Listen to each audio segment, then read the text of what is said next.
You have duplicated weapons in your inventory and you don't know what to do with them, or maybe most of your weapons are stock and you are looking to add something new, or you just want to put something nice in your head. In this video I'll answer you on those questions and more. Disclaimer: in this video I'll share my personal take on crafting, trading and buying/selling items on the Steam market. I'm not an expert, so consider this more of an exploration than a tutorial. Feel free to share insights or corrections in the comments. Sorry for my English, greetings from Poland. What to do with duplicated weapons? We are going into the items, in the crafting, and here is our crafting page. First thing, smelt class weapons. Here you need to have 2 weapons for the same class. It can be any weapon, but it has to be from the same class. So for example, I will take this weapon for the heavy and this weapon for the heavy. It's actually chocolate, but you know what I mean. We have 2 of them and we'll get scrap metal. Let's do it. See, we have scrap metal. Now I will make another 2 scrap metals. See this weapon? The description looks like this. But this weapon, look at it. There's an additional information in the description that says not tradable or marketable. You would rather like to scrap the other duplicate, because if you are going to scrap this one, look what happened. At least one of the items you're attempting to craft is untradable and unmarketable. As a result, any crafted items will also be untradable and unmarketable. Are you sure you want to continue? You don't want to do that. If you are going to have a metal that is not tradable or non-marketable, then you cannot trade for it, because refined metal is very common currency in the trading. You can create untradable and unmarketable metal and then, for example, use it for crafting. I will show you the options for the crafting, so we'll get to this. Let me change it to the second one. Now they are both fine. Craft. There was no warning there, so it's fine. Let's make another one. Okay, I have 3 scrap metals. Now we can create reclaimed metal. So let's put 3 scrap metals here. Of course I have more because I just scrap all the time. And just press craft. Yeah, we have our reclaimed metal. And then the process continues, so we need 3 reclaimed metals. So let's make another 2. Okay, we have 3 reclaimed metal. Now it's time for the refined metal.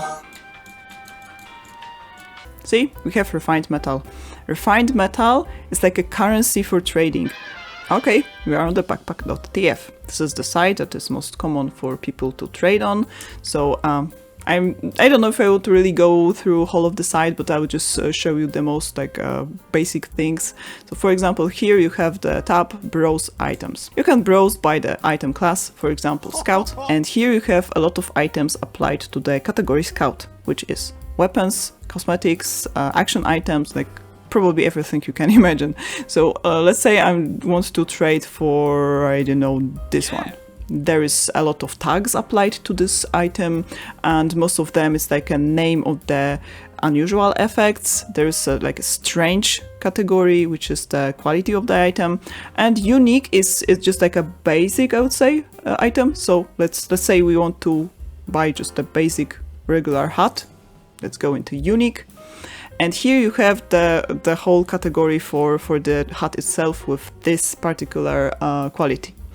And here on the bottom you can see the offers. This one is quite expensive for the regular hat because it costs 2 keys. Keys are just regular keys you can buy in Mann store or on markets. Just check where it is cheaper. I don't know what is the price in ref for 1 key. Let's see actually. Mann supply crate key, that's the one, because as you can see there are different keys and they can cost more than 1 key. It's like the base one, see? 59 refs, that's a lot. But it doesn't mean the hat needs to cost 1 key. There are cheaper hats and we can even check it now. 3 refs, which is very good price, right? Also 3 refs. This one is 1.5 ref. This one is 2 refs.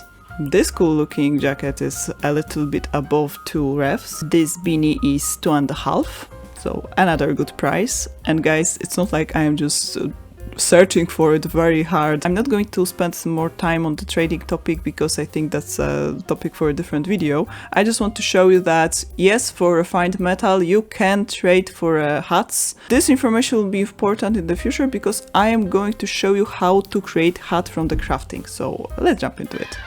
Here in the rare items you can fabricate headgear, and this requires 3 refined metal. So I will show you how it works. I will use this one. I made this ref using untradable and unmarketable weapons, so it can't be traded. While I can't trade it, I can still use it for crafting. This is the one, and because I don't have more, I will just go and use these just for the video presentation. And using that, I'll get one random cosmetic item. I hope it will be something nice. Let's go. So yeah, just like I said, there's a warning because I used one of the items during the crafting that is not tradable or marketable. But yes, I'm aware of that and I agree on that. Let's see. Oh no! Not only I barely play Demo Man, but also I'm not fan of this Halloween looking like item. So let's say you have the items that you cannot trade for, you cannot put on the market, and you are not wearing them, so why keep it in the backpack? You can do another thing, which is rebuild headgear. I can use 2 hats, and by that I can create another random headgear. I hope this time would be better, so let's see. Also, for those who don't know, you can use certain Halloween items, but not all.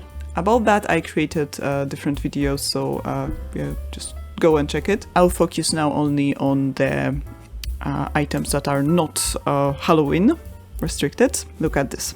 I created this jacket. I crafted it, and there is an information about it in the description of the item. But I can trade it. This one I cannot. So I suggest using untradable cosmetics for rebuilding headgear rather than ones you can trade. I have this one which I don't like. I crafted it from the Halloween items, so it's not non-tradable. Both of these are not tradable. I like them, so I'm gonna keep one. I'm going to use this one. And let's see if I'm lucky this time. Of course, the notification, yeah, I'm aware of that. I don't like this one either. And see, that's the point. Save those 3 refs and trade for the hat you actually like instead of wishing for the luck.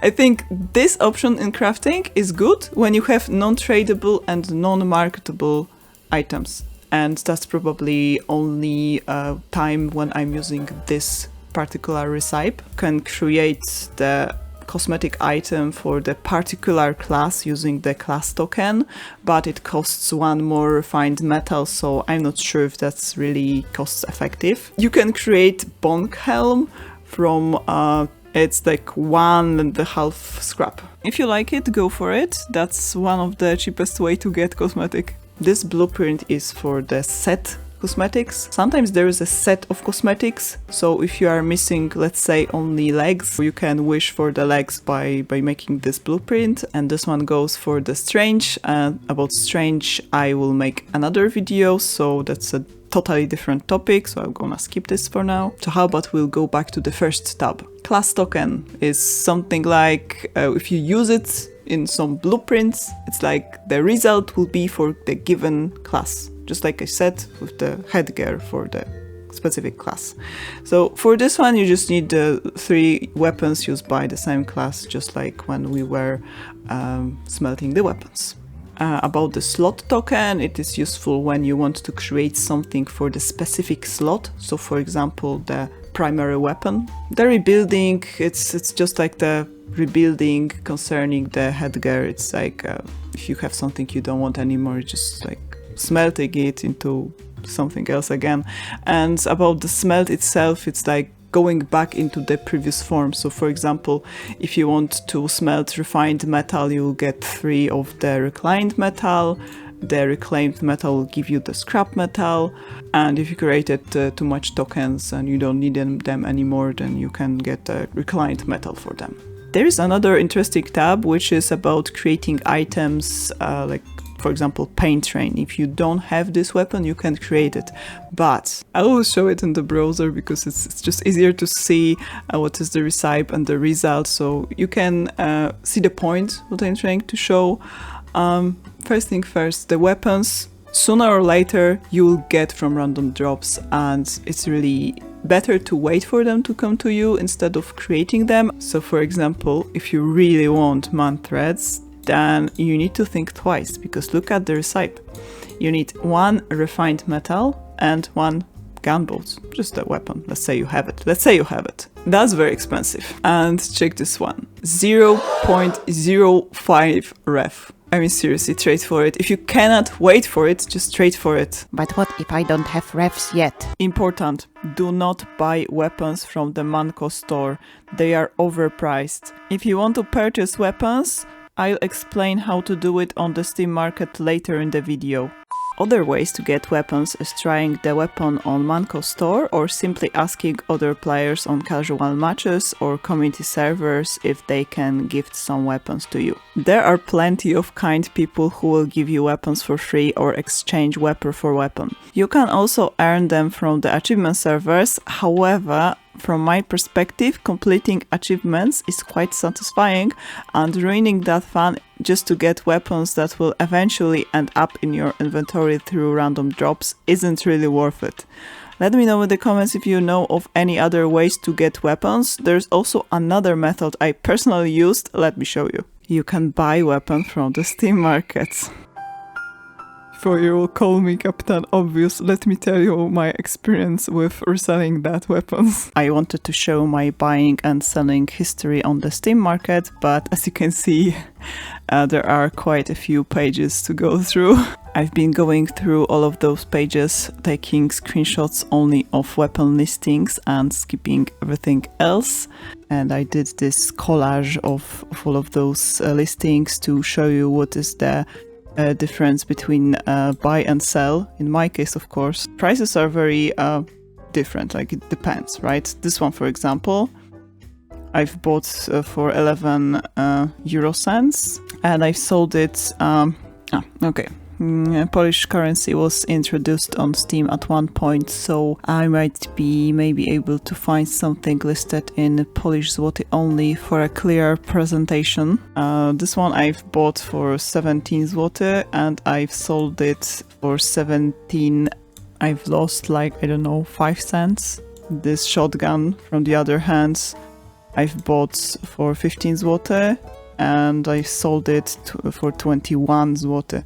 Which is like a big profit, I would say, but I sold it, as you can see, I sold it after like a long time, because I was making those screenshots like as the history goes, right? So it was like screenshot, blah, blah, blah. I suppose it is tied to inflation.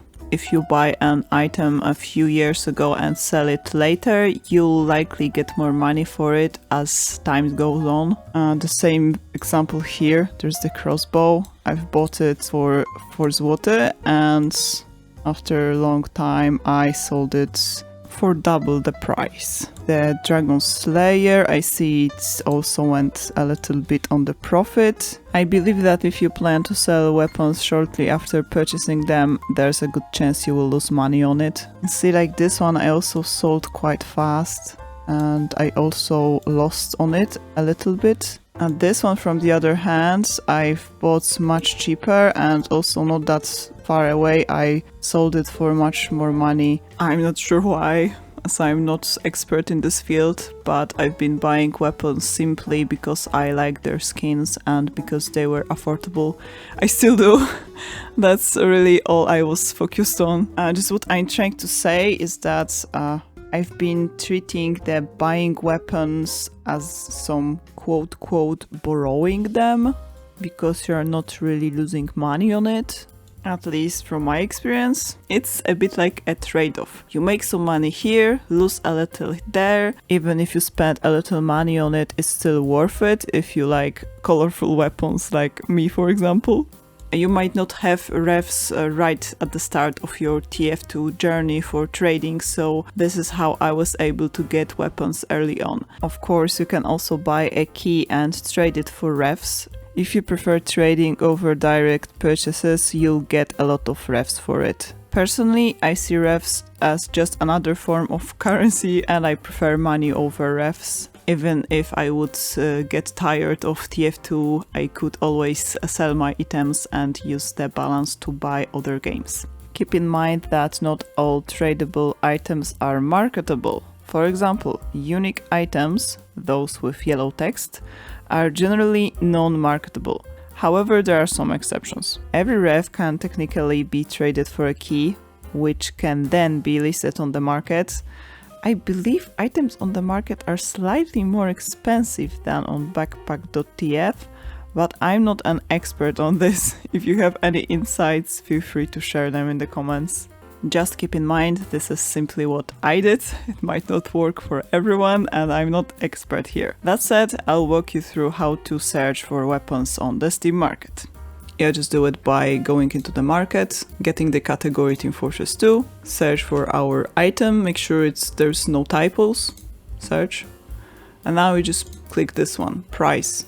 This is the one you're looking for, and if you want to sell the item, you go into this button, check the category of Team Fortress 2, pick the weapon, let's say this one, go down here, and press the sell button. I wouldn't take this money seriously. I was kinda doing it when I was selling my stuff, but I still recommend to check it twice with the Backpack.tf. Maybe I was lucky to not sell something too cheap. And then you are pressing this button, sell, then you put your number here. Let's say I will put, I don't know, 25 zloty.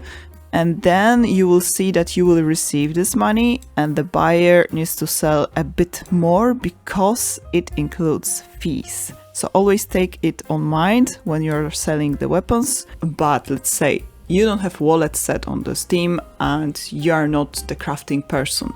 You can browse through those blueprints and just see which one is affordable for you. For example, this one looks quite decent. It's one scrap, it's affordable, and gunboats are very strong weapons, so why not? There is also a special tab, and here are some special crafting recipes, mostly for the Halloween, so let's check the first one. Here we have the Saxton Hail Mask, which you can create by filling all of those slots with the corresponding masks. Like for example, Spy Mask goes here, Heavy Masks go here, which I don't have, so I cannot present you. Now let's talk about Horseless, Headless, Horseman's, Headtaker. For this one you need 2 refined metal, we already know what's that. Haunted scrap metal, which is something you need to obtain by killing the Horseless, Headless, Horseman. And you need this weapon as a 4th ingredient. I already have this item, so I cannot present you once again, but I recorded it, so here is the example. If you don't see the haunted metal, uncheck the box at the bottom that hides quality items. Yes, I have recordings from when I played the Polish version of the game. Also, keep in mind that this item is untradable and unmarketable because haunted metal is earned through an achievement. You can only get haunted metal once per account, so choose carefully how you want to use it. Fabricate haunted headgear, have no idea what that is. Fabricate power-up canteen. I don't know why anyone would like to create it. I think it goes as a default, I'm not sure. About custom blueprint, I don't know much. And in general, if you have anything to add, just let me know in the comments, because like I said, I'm not trader, I'm not crafter, it's just my opinion and my experience that I'm showing here, which is not big. This was meant to be a casual explanation of crafting, but as I went through the montage, I realized there was so much to cover and it ended up turning into a 20-minute video. I hope the effort I put into this video is at least somewhat useful to you. Feel free to share your experiences and insights in the comments. I'm really curious to hear what works for you and if you found any corrections or things I missed. Feel free to point them out, I'm sure there is still more to add or refine on this topic. Thanks in advance and see you in the next video.